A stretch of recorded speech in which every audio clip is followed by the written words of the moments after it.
नमस्कार भैया, हमारा नाम है किरण पांडे रेनू। आज हम आप सबके बीच में एक बेटी विवाह गीत लेके आए हैं। ये आप सब सुने और आप सब ज़रूर देखें का।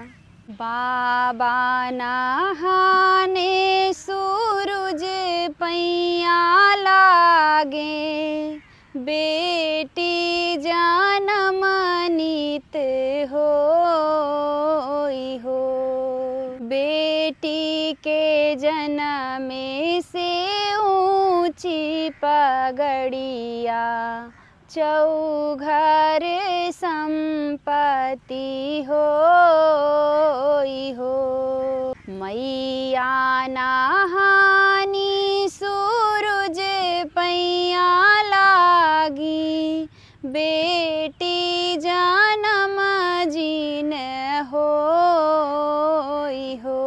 बेटी के जन्म से झाझर कोखिया, दिन दिन झाझर होई हो।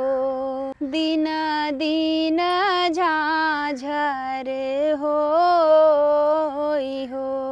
जही दिन मोरी बेटी तोहरा जन्म भाई, होई गए बाजर कई रात हो। सासू ननद बेटी दिया ना बुझावे, सासू न पूछे बात हो।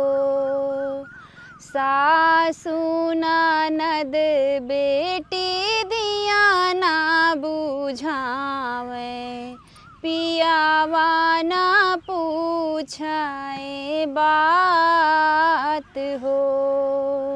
जही दिन बेटा हो तोहरा जन्म भाई, होई गए सुखन कई रात हो।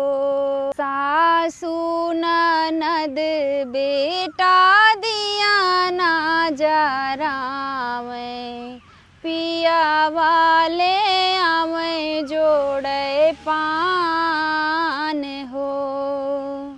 पिया वाले आवे जोड़े पान